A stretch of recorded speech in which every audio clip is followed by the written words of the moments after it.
1 in 6 Canadians experience infertility. You or someone you may know may be struggling. On this episode, Marissa shares her courageous story and her journey to become a single parent by choice. This is in regard to infertility.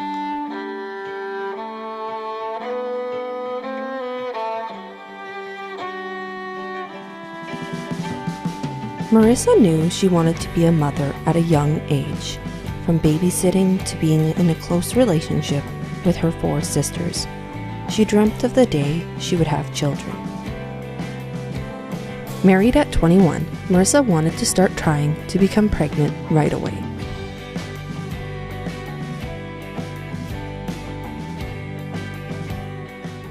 I think it was about a year into trying that we went to a fertility clinic and got them to start doing testing to try and figure out what was happening and why it wasn't successful.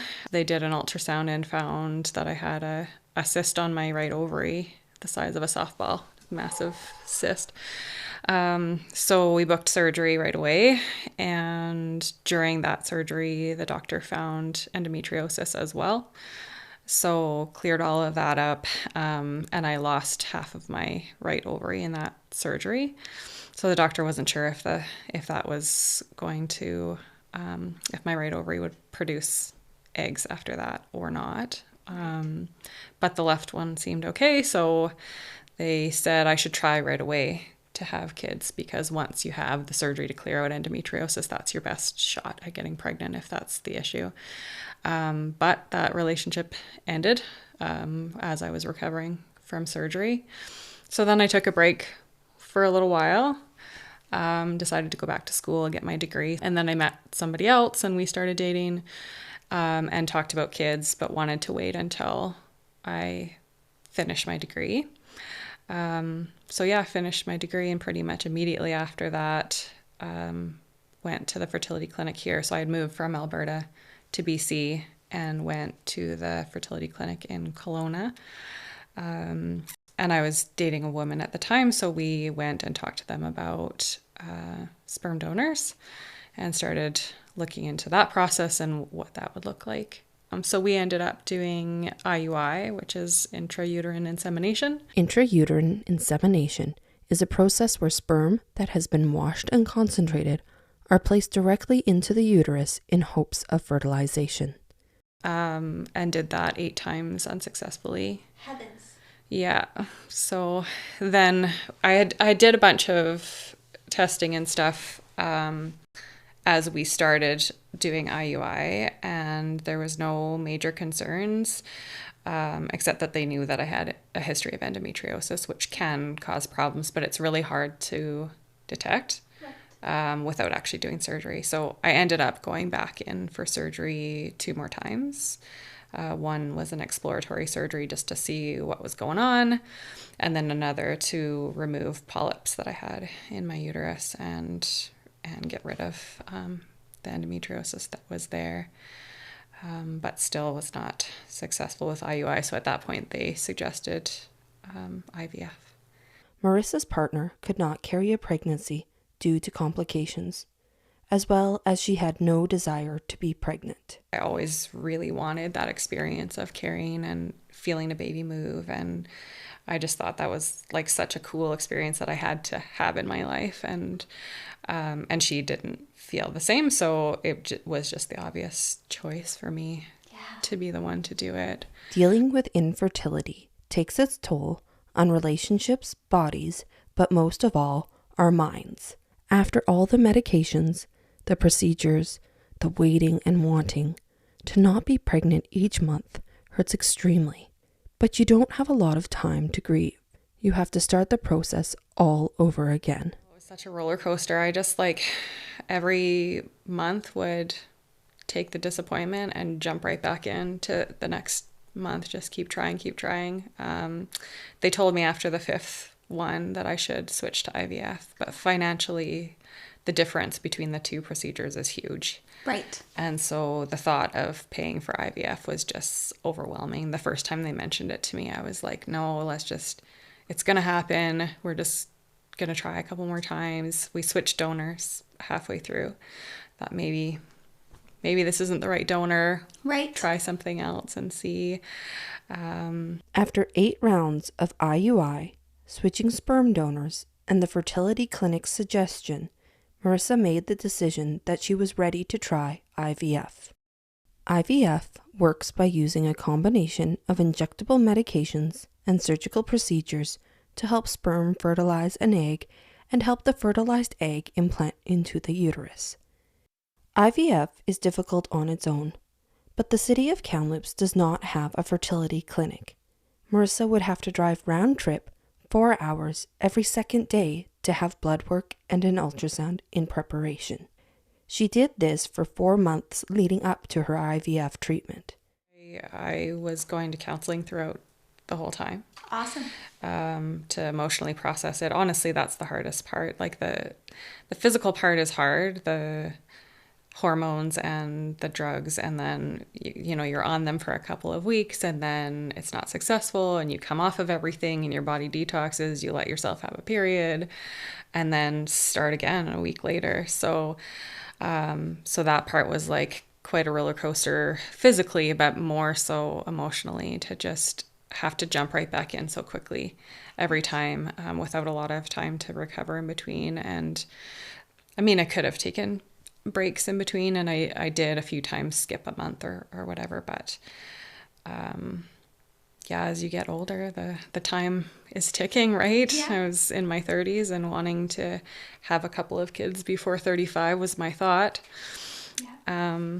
So I just kept that in mind, like I need to do this at least once. Yeah. And before I'm 35, and then go from there. I was always open to adoption and fostering as well, but wanted to experience at least one pregnancy. So I was determined to make it happen somehow. 4 months in a row, I had to take a lot of time off work because I would have to Go for it. drive there in the morning. I would usually try and book my appointments there at like 9 o'clock in the morning. Yeah.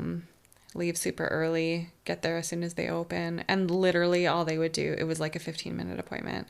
They would take my blood, do an ultrasound, and then send me back home. But I had to go there every 2 days because there's nobody in Kamloops that does it for fertility purposes. Do we need someone in Kamloops that does it? Yeah, we do. Marissa's first IVF appointment is only 3 weeks away when her relationship with her partner ends very painfully and very suddenly. While grieving her relationship, she is faced with a huge decision to make. Does she cancel her appointment or go ahead on her own?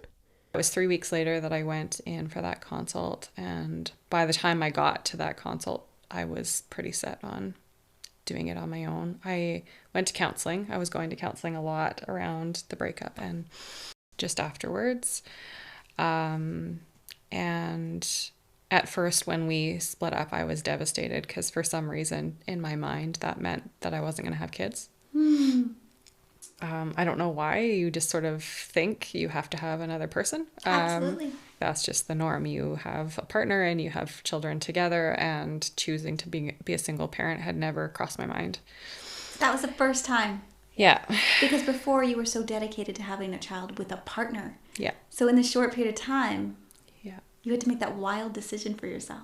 Yeah. Yeah. It was actually in a counseling session that I was talking about being devastated about not being able to have kids and running out of time. And my counselor was like, well, you were using a sperm donor, weren't you? And I was like, oh, like that. It had never occurred to me.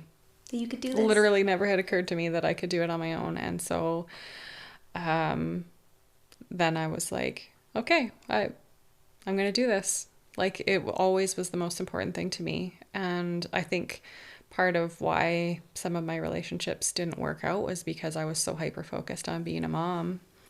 And that was my number one priority, that it got in the way. Yep. Especially when there was challenges. Yeah. And so it felt really freeing to be like, I can just do this. I can do it on my own, and I don't need to find a partner that's the perfect fit to have kids with. And I can do this, and then later on, if somebody comes into my life, great. But like, my priority was being a mom, and so I went for it. After making her decision to move forward with IVF on her own, she had also decided to change sperm donors to fully separate herself from her partner. Choosing a sperm donor is a huge task with so many details to consider. My ex-partner and I actually disagreed on one thing when it came to donors. We both thought the most important things were mental health history and physical health history, and that didn't change. Wanting to give my kid the best shot without having those extra complications. But there are open donors, or open at 18 is what they call them, or anonymous donors, and she wanted anonymous and I wanted open. And so when we split up, immediately I switched over to looking at open donors that we hadn't considered together before. I also kind of wanted to have that separation from her as well, that I was moving forward with the journey on my own. And so so I started looking at open donors that had limited mental health and medical history in their family. And it actually didn't take a long time to choose at that point, because I had already been through the process of choosing twice before. So I kind of knew what I was looking for and who was out there. And the right person just happened to be there when I was looking, and it felt right, and went with it right away. Yeah. What do you get to know about your donor? A lot. There's a ton of information. It's super overwhelming the first time actually looking. There's, like I said, the medical history, mental health history for them and their whole family. So you get the ages of their siblings, their parents, grandparents, any health incidents for any of those people.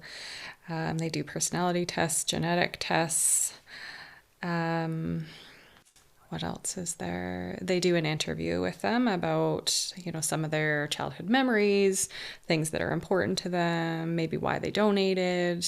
Do we know how old he is? Yeah, so at the time of donation, they give you the age. So he was between 18 and 22 at the time of donation in 2017. So he's young, younger than me. The world of sperm donation is wild. Most donations come from the US because in Canada you cannot compensate the donor. To be a donor, you also have to be healthy both mentally and physically, as well as between the ages of 18 and 35. I believe one donation is split into eight vials or something like that, is what they said. So he could have 8 babies potentially then with one donation. Potentially, yeah. Like with IUI, I was buying several vials at once. With IVF, you only need one vial to fertilize several eggs. So he would have had to do numerous donations, possibly. I believe he probably would have, yeah. Infertility is hard enough on its own, but when you add the financial strain of treatments, having a child is unattainable for many. Some people are very fortunate and have extended medical to cover some costs. But procedures like IUI and IVF can count upwards of $30,000. Yeah, so the cost of a sperm sample is about $800. So for IUI, you have to have a sperm sample every round. So 8 times I did that.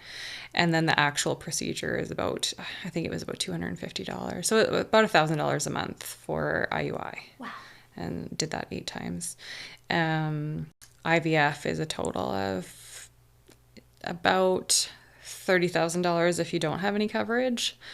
I was lucky to have coverage through my work for some of the medications, and like you have to have a meeting with a psychologist and some things like that were covered, but the main procedure I paid for out of pocket. So out of pocket for me was about $20,000.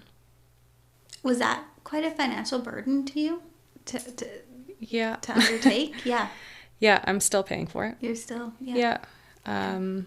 Slowly chipping away at it. I've managed to pay down about half of it. Wonderful. Standard practices for IVF is usually 3 to 5 days after egg retrieval. The fertilized egg is then transferred back for implantation. Marissa was not able to have the transfer in the same cycle. She had to wait and hope that her body would get to the right place for successful transfer. The first time I went to Vancouver was just for the egg retrieval. So I had done, I think it was about 3 weeks of injectable medications. Essentially, it overstimulates your ovaries. So you create a whole bunch of eggs. Okay. Your body is meant to only release one egg a month. But with IVF, they want to get as many as they can. Yeah, it was a wild ride. So the egg retrieval, I brought a friend with me to Vancouver because I was bloated and hormonal and just like a wreck. So I went up the night before and stayed in a hotel, like went for a nice dinner, just tried to relax my body as much as I could. Then went in first thing in the morning. The office in Vancouver is beautiful. It's like on the top of this high-rise building. It's all like white couches and beautiful lights, and but like super intimidating to walk in there for the first time knowing that they're gonna retrieve all eggs. Yes. But they're like, all the staff are super lovely. So they have nurses that bring you in, and my friend was able to come in with me to like a waiting room, and they hook you up to an IV. So the process is pretty painful. I actually found out after the fact that some clinics will actually sedate you for it, but for some reason Vancouver doesn't. So they give you pain medication. They gave me antibiotics because there's a chance of infection, and fentanyl for pain. So they gave me a couple doses of fentanyl, but it did not even touch the pain. So they go in with so they prep you with the antibiotics, get you all hooked up, ready to go in like a waiting room, and then bring you into the room. And the room looks almost like an OR, like it's this stark room with stainless steel table that you have to lay on with stirrups, which is like not comfortable. Luckily the staff were all super like wonderful and nice, but so they get you laying there and have a big screen, so they do an ultrasound to look at how many eggs you have, and I think I had 18. Wow. Mm-hmm. Is that quite a solid amount? It's like, for my age and health, it was average. Okay. Yeah, to be expected, kind of, especially with my right ovary not fully functioning. Okay. So I only ended up having, I think, 3 or 4 on the right that didn't end up surviving. Oh, the eggs. The rest were on the left, the healthy ovary, yeah. But they use a needle that's like that long and stick it through your cervix and then through the side of your vagina wall into your ovaries and suck out, like it's got little vacuum. And they poke it in for every egg. They have to poke it into the like sac that it's in and suction it out. No. Put it in a petri dish. It's like the most painful thing I've ever been through. I did not expect it to be that painful. But they have it up on a screen, so I just like hyper focused on the screen and watching each one come out, and like each of these has the potential to be my future baby, and just breathe through it. But I definitely was holding my breath through a good portion of that procedure. It was rough. After the retrieval comes insemination. Marissa started with 18 fertilized eggs, but typically only 30 to 50% grow large enough for transfer. Over the next 5 days, the fertility clinic calls with updates on the size of the fertilized eggs and how many have survived. Give you a call every day, that you get a call every morning from the lab, and they'll say, this is how many you have now, and how big they are, because they have to grow to a blastocyst stage, which is like 100 cells. Okay. So they keep them growing before they freeze them, which ideally would be at day 5. They would be at 100 cells and be healthy and be able to be frozen. And so every day I was losing a few at a time. Oh, that's heartbreaking. Yeah.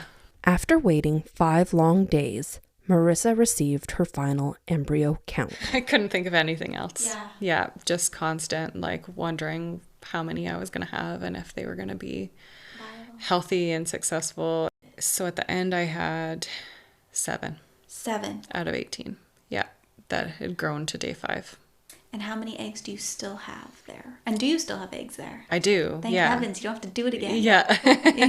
Yeah. If I want to have another baby, more... I'm good to go. Yes. Yeah.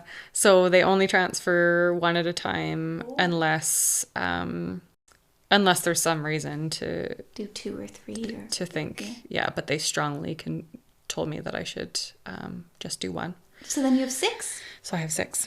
You have 6? Yeah, 6 still on ice, and I have no idea what to do with them if I don't have more kids. But yeah, so they're still sitting in Vancouver in a lab, waiting for me to decide if I'm gonna have more. Do you view them as your babies?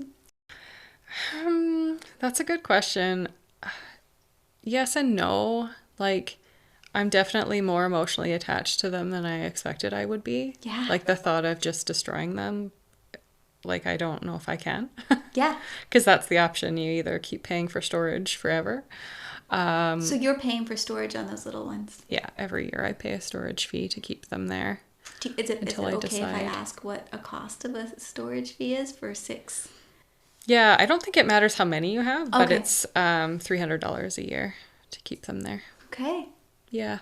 After the egg retrieval, fertilization, and freezing of her 7 embryos, Marissa was focusing on preparing her body for a successful pregnancy. I had to go through about 4 rounds of medication before my body was ready. So I had done the egg retrieval and had the embryos waiting, but they were trying to give me the right medication to get my lining to be thick enough to implant. But because of all the surgeries that I had had to scrape out endometriosis, my lining was super thin. And so they give you rounds of medication to try and thicken it up and give your body the best chance of the embryo implanting. Mm-hmm. And nothing was working for me. They just kept saying, it's not going to happen. Like, your lining is way too thin for a baby to implant, and so we need to cancel this. So I'd go through the whole round of medication, and then the day we were supposed to sort of book a day, they would say, no, we're going to stop and do another round, try something else. And by the 4th time, nothing had changed. And so they said, it's up to you. All we can do is give it a shot, but the chances are low. It was devastating. Because this was like, IVF is the end of the road, right? That's the last shot to have a bio kid and carry a child. And if I couldn't have a baby implant, then I wouldn't have been able to do a donor egg or anything either. This was sort of... What was it?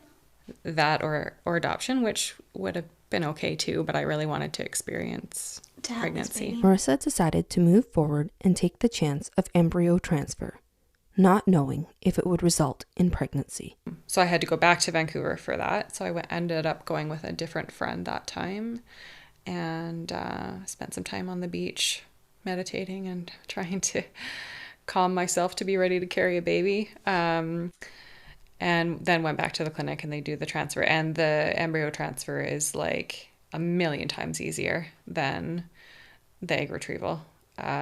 Basically no pain. They just they thaw out the embryo, get you to confirm that you're the person on the paperwork. Right. That could be a problem. Yeah. Yeah, you have to double check the sperm donor number as well to make sure they didn't like do some weird switcheroo. Yeah, but the actual transfer, they literally just put a small catheter through your cervix and put it in there and let it float around and hope that it attaches. So yeah, basically no pain with that, just the emotional stress of whether it's going to work. So that was the day after the transfer that I drove straight back to Kamloops, went to acupuncture. I called my person that I have here. She's a naturopath and an acupuncturist, and said, this is what they're charging me to do this there. Like, is there any way that I can do it when I come back? Like, how time sensitive is it? Do I need to do it within the hour, or could I drive back from Vancouver? And her and her admin staff stayed late and waited for me to drive back to Vancouver, from Vancouver, to do acupuncture that night and then go again the next day. And then I was going weekly after that. So you sort of go weekly leading up to the embryo transfer, and then 2 or 3 times the week of, and then weekly afterwards until you find out whether you're pregnant or not, and then continue through the first trimester. The protocol changes throughout the process. So leading up to the embryo transfer, it's to increase blood flow to your uterus and help with the lining issue. I had them do it for anxiety and, the emotional pieces too, because I was just kind of a ball of mess trying to manage the emotions and the pressure behind putting $20,000 into something that may or may not work. And I think I took a couple days off of work to just be. But yeah, 10 days of waiting. I'm on some fertility groups and stuff online, and it's always a discussion about the dreaded 2-week wait, they call it. It probably just stays. Yeah. The whole time, like it's a shadow just following you. Yeah, there's just no way to get it out of your mind. I worked and just packed my days full of stuff just so that I was on the go, but still, it's sitting in the back of your mind, am I pregnant right now? And this moment. Yeah. Yeah. And this dream that I've had for years and years, is this actually going to happen? And I honestly didn't think it would. What? Ever. I really was sure that it just wasn't going to happen for me after that many years of trying and having every challenge you could possibly have, and them telling me your lining is too thin, it's probably not going to happen, so just prepare yourself for disappointment. I just had it in my mind I'm waiting these 10 days to find out, but probably not. It's probably not successful. My whole life, everything in the last 10 years is led up to this moment that may or may not end up how I want it to. And how do I was trying to prepare myself for either scenario. If I'm not pregnant, how do I keep going? Do I stop? Right. How much money do I want to put into this? How much emotions can I put into this? And maybe I need a break for a little while. And work was starting to get really hard because I work in adoptions. And so I spend my days building other people's families. So that was wearing on me too. Yeah. That I was placing children in people's homes and building their families, and all I wanted was my own. After 10 years of trying for a baby and 10 years of heartbreak, Marissa receives a phone call from the fertility clinic. Where were you, and who told you that you were pregnant with Ren? Oh, goodness. That's a good question. I was sitting in a Starbucks parking lot when I got the phone call. Yeah. I actually was on my way to acupuncture and was in Starbucks buying a gift card for my acupuncturist and their staff because they were so wonderful throughout the process. They were huge emotional support too, because they work with a lot of women who were trying to get pregnant, and they just were a huge support. So I was grabbing them a gift card and then going to acupuncture, and got the phone call in my car. And it was the fertility clinic in Kelowna that called me to let me know. And I am pretty sure I was just in complete shock. Yeah. I was just in a daze. I walked into the clinic for acupuncture, and I'm sure they thought I was going to pass out because I just couldn't even say anything. But they were the first people to know. Every person going through infertility needs a support network. Some find it through their partner, family, counselors, friends, and coworkers. Marissa had a beautiful network of people who loved and cared for her. I had lots of great friends in town. My team at work was amazing, giving me the time off that I needed, and then supporting me emotionally, knowing what I was going through. And they were all waiting the day that they knew I was getting the phone call to find out if I was pregnant, to either support me with disappointment or have a big screaming excited fest when I got back to the office. So that was huge. My sister was a huge support. I was talking to her on the phone a lot. My family's all in Alberta, but yeah, they all knew what I was doing and supported me through the process. But yeah, it was just a lot of the people around me. Everybody was pretty supportive. Actually, I was surprised. I expected a little bit more negativity or doubt from people, and I really didn't have that. And thankfully you didn't. Yeah. Yeah, I think when you're doing something that requires courage, you don't need people saying anything but courageous things with you. Yeah, I definitely have some amazing people in my life that were a huge support. I mean, the odd person who made a negative comment or had, you know, something to say that was not helpful, but overall, I think people meant well and wanted to support me in the process. What would a negative comment look like to you? What would people say to you that would be a negative thought on it? You know, just people questioning whether or not someone should pursue it alone. You know, finances, is it, you know, how are kids going to feel about having one parent? Oh, okay. And choosing that, like, I mean, lots of people have single parents, but knowing that I chose not to give her another parent, is that something that she's going to be upset about later on? And of course, these are all things that I thought about myself, so I didn't really need anybody else commenting on them. But yeah, the odd person would.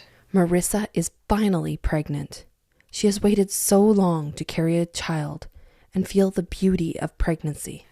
It was a rough pregnancy. I thought I was going to love every moment of it after waiting so long. I was sick for 5 months.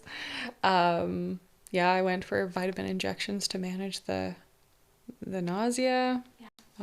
She was sitting low and in my hip almost the whole time, so I was in pain the whole time. So it was hard, but I loved the belly. I know some people feel weird about it, but I loved having the big belly and waddling around. Yeah.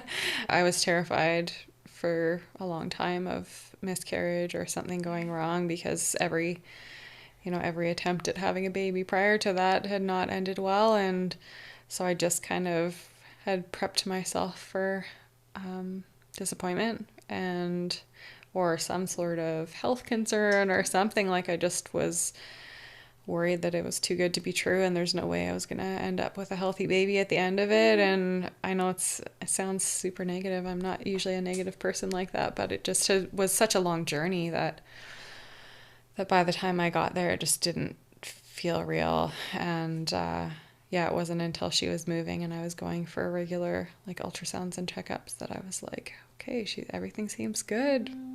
Everything seems good. It's going to happen. It's been 9 months. Marissa has survived a hard pregnancy, and as her due date draws near, she prepares for how she will deliver her baby. But once again, things do not go as planned. Yeah, so she was born in May, and it was March that everything shut down. So it was like I literally had my baby shower early because I had some complications in my pregnancy, and so I at one point thought I might have to have an early C-section. So we did a really early baby shower, and it was the next week that everything shut down. Wow. So yeah, I got to celebrate with people before the world shut down, but yeah, it was wild trying to figure out how to have my support because everything changed. I initially was planning to give birth in the hospital and then was like, I don't want to be anywhere near the hospital during COVID. So I actually switched to planning for a home birth, and then had to have my midwife sort of vouch for my sister to say that it was essential for her to come from Alberta. Yeah. So she was able to come, but it was sort of touch and go right until the end, whether she was going to be able to come and whether my doula was going to be able to come, because I had hired a doula to support me through the process because I didn't have a partner. But at one point they weren't allowing doulas in the hospital.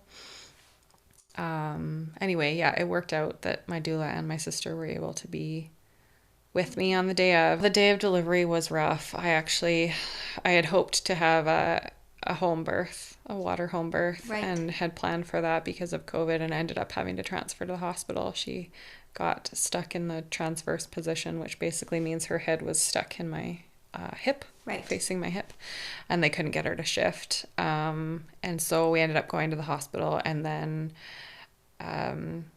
long story short, took a while to get anesthesiology there, and her heart rate started dropping, and so then they brought me in for a C-section. And then the spinal for the C-section didn't fully work, and so I was feeling everything as they were cutting. So they had to pump me full of drugs pretty quickly. So they got her out and put her on my chest for a minute, and then I couldn't tolerate the pain, and so they had to take her away after that. But it was wild when they first put her on my chest. I was like in shock. I couldn't believe that everything had led to that moment. But I also was in so much pain at the time that I just like couldn't really focus on her, unfortunately, and I had to do a lot of work afterwards to sort of work through that and grieve that time, because it was about an hour after she was born that I actually came to and was able to hold her and like appreciate that moment. Something Marissa had never imagined would have been caring for a newborn during a pandemic. The strains of COVID-19 limited her support network. It looked very different than I expected it to, that's for sure. My sister was here for the first 3 weeks, and all of the people that I had planned to have kind of stop in and give me breaks and stuff were lovely and ended up doing some meal prep and dropping meals off and stuff instead, because they weren't able to do any hands-on. So I was really lucky to have like months worth of meals in the freezer, so I survived on those for a long time. But yeah, once the day that my sister had to go back home, I cried all day. Just such a shock to the system. Still obviously waking up every, hour and a half, 2 hours, trying to breastfeed. I had a really hard time with breastfeeding. She had a tongue tie at first, and because of COVID, it took a couple weeks for them to do anything about it. Usually that would be taken care of in the first couple of days, and the clinic that usually fixes the tongue ties was closed. They were only taking like super emergent cases. So I had to wait and get in with another doctor that just did it the old school way with scissors. Heavens. Snipped it. It was awful. And you did that alone? Yes, yeah. I did. Yeah. I had to go into a doctor's clinic and let her, but she breastfed after. Great. She was a champ with feeding, even though she had the tongue tie and stuff. It just was hard for me, painful for me. But yeah, my sister went home. I cried all day. And then was like, okay, I got to figure out a new routine. Like, how do I do this? How do I survive? She helped me clean everything and have meals ready and get groceries for the week. While spending time watching her little baby grow and become a person, Marissa started to become more curious about her donor and decided to take a chance to see if she could find any of Ren's donor siblings. Because the donors aren't open right from the get-go, I honestly hadn't even thought of connecting with other people or knew how to do that until after she was born. And I started being curious and looking at his pictures and being like, wow, I see this feature. And I wonder who else he donated to and if they're out there somewhere and how could I find them. And so I just started researching and trying to figure out, how do I find these other little people? And the first person I found, I literally just went into Facebook and typed in donor number 5412 and saw an old message from somebody. So the first person I found actually didn't end up using the donor, but had posted wanting to find other people who had used him to ask some questions before moving ahead and didn't.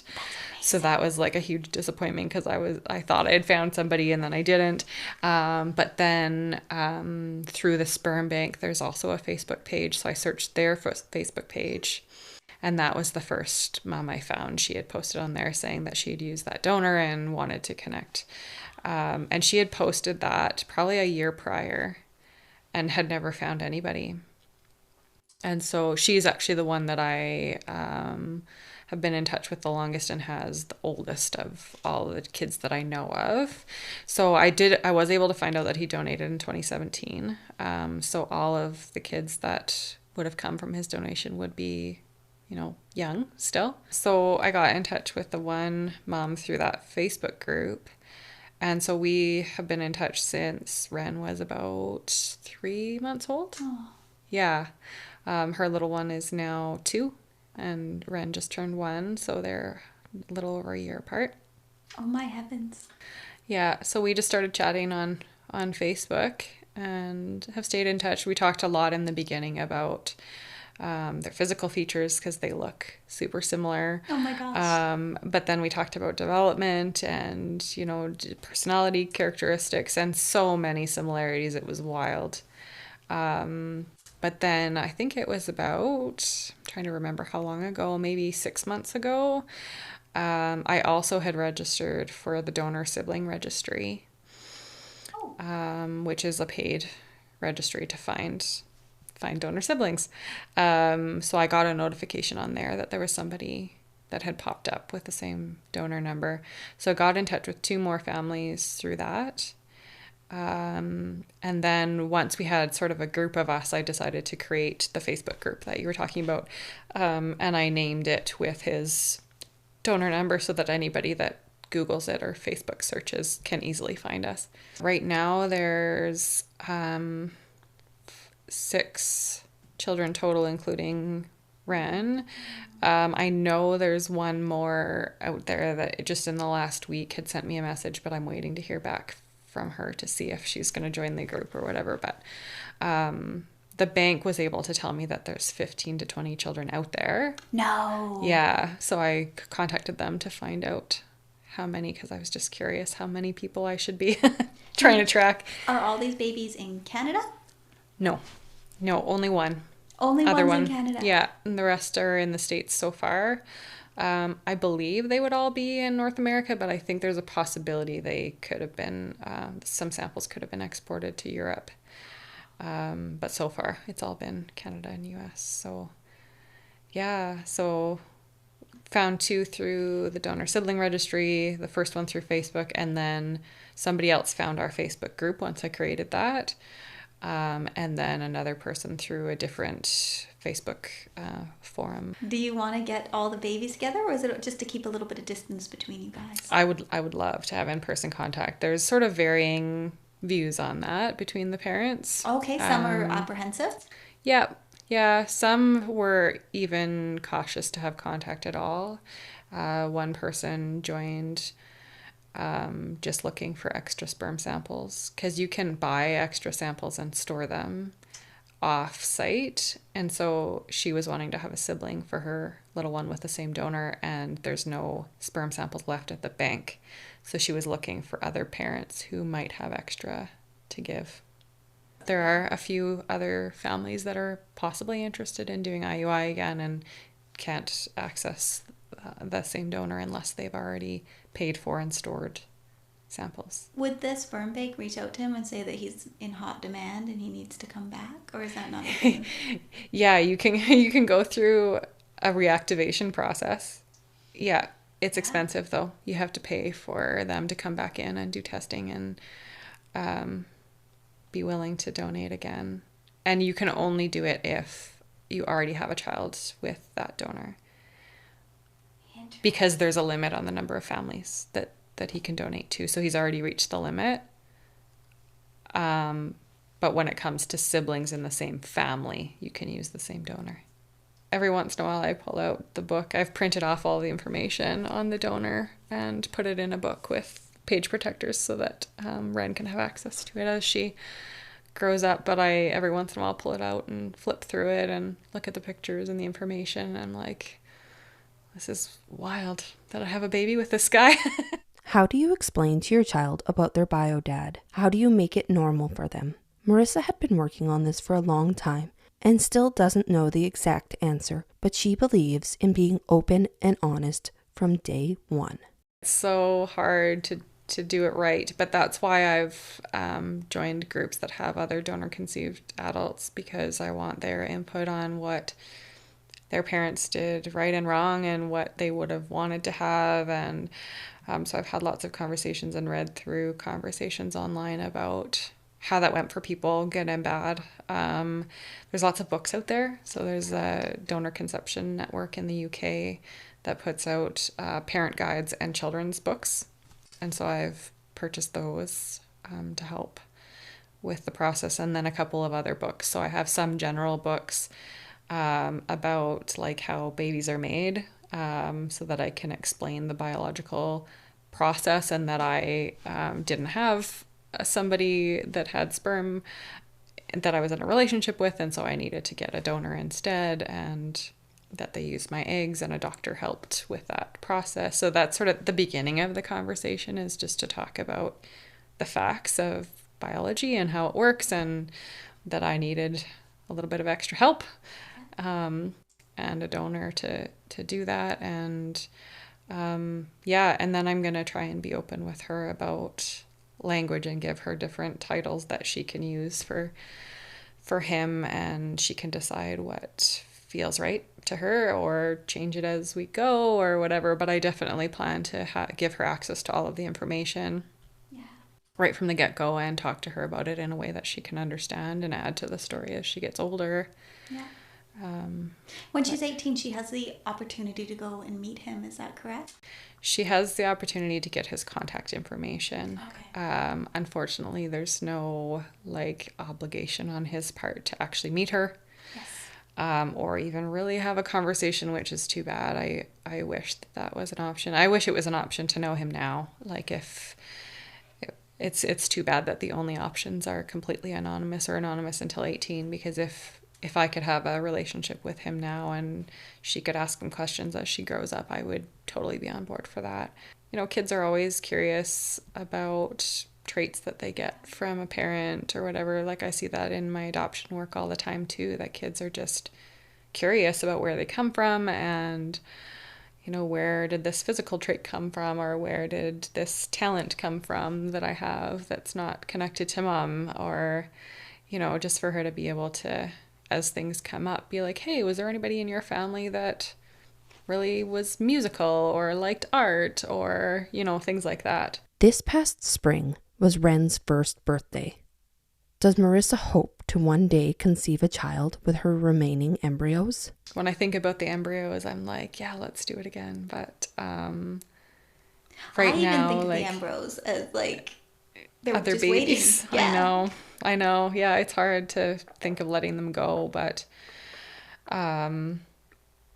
yeah, I'm trying to be realistic at the same time. If I did, it would not be right away.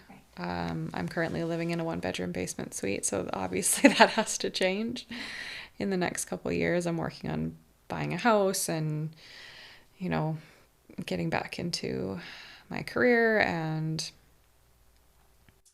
sort of seeing where my life takes me in the next little bit, if I'm in a relationship or not. That might make a difference. But yeah, I really don't know right now. I would be perfectly happy with just her.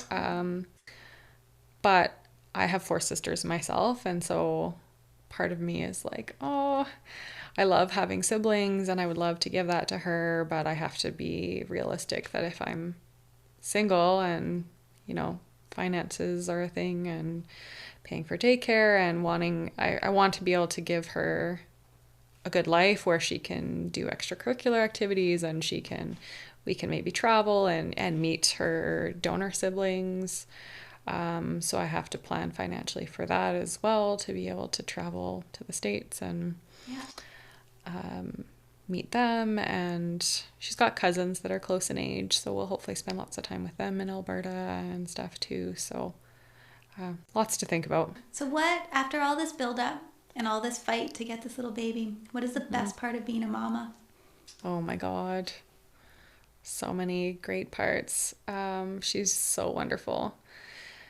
She's just like this feisty little creature. Just seeing her learn new things and experience things for the first time, and she's a great snuggler. Aww, yeah. Yeah. Yep, I pick her up and she just snuggles right in, and I'm definitely her person, so that's pretty cool to have her. I mean, it's a lot of pressure at the same time that she's totally reliant on me, but definitely she's attached to her mama, and we have just been able, one of the good things about COVID, as much as it sucked to not have the support system I thought I would have, is we just had so much time together to just be outside and snuggle and, learn things. And we did visit family a little bit. I went and stayed with family, and so she got to spend some time with cousins and aunties, which was awesome. But yeah, I've just got to really enjoy her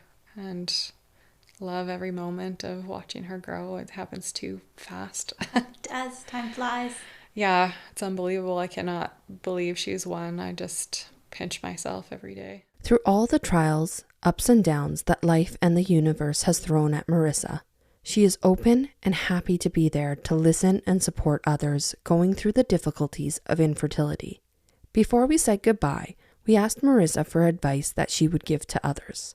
I've always felt really strongly about with my own process, with lots of things in life, but particularly this is that I've always been really open about my story and what I'm going through and the ups and downs and the roller coaster of it all. And I don't regret that. I don't regret being open about it, even though I would sometimes get comments from people or, things that made it harder. But I just really think that people shouldn't suffer in silence, and a lot of people do. And there seems to be a lot of shame around fertility issues, and people keep it to themselves, but you really need your support network. Like, even if you're not as open as I am, telling everybody in your life, like, have those people that are going to have your back and be there. And I know that a lot of people don't talk about it because they're worried about miscarriage or whatever, but if you have the right people in your circle supporting you, then you're going to want those people if you have a disappointment or you have a loss.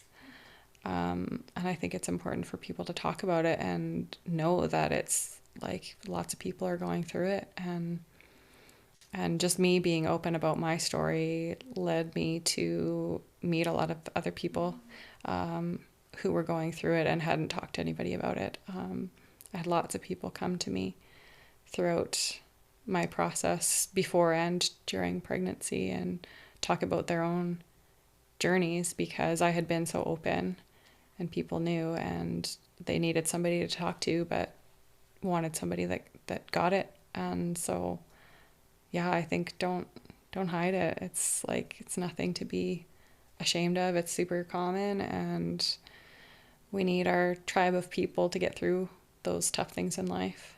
Yeah, I agree.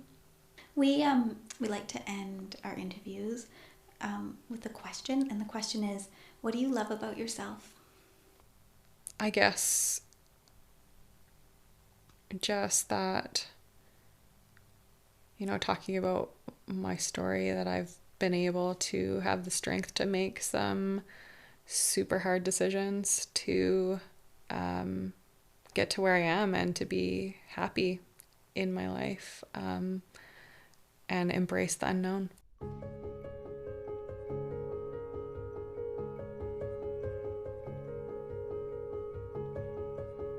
Dear Ren, I'm writing this to you as you lay next to me sleeping.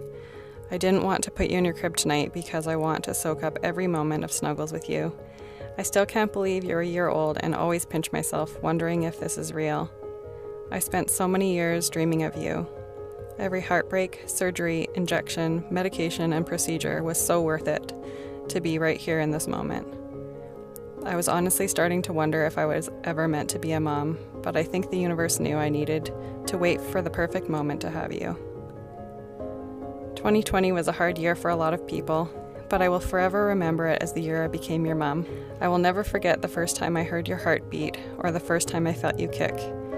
Being your mom has taught me that I am stronger than I ever could have imagined, but also humbled me as you teach me to be more patient and let go of control and just let you be you. I feel so lucky to be your mama. You put your whole mind, body, and spirit into everything you do. I hope you never lose your feisty and big personality. You make me laugh every day and make me work pretty hard to get laughs in return. But when you do laugh, it's a full belly laugh with a huge smile that lights up a room. You can be a serious baby as you take in the world around you, but once you figure out something, nothing can stop you. I can't wait to watch you grow and see who you become. I hope you know I will always support you to be who you are and follow your dreams. Love, Mom.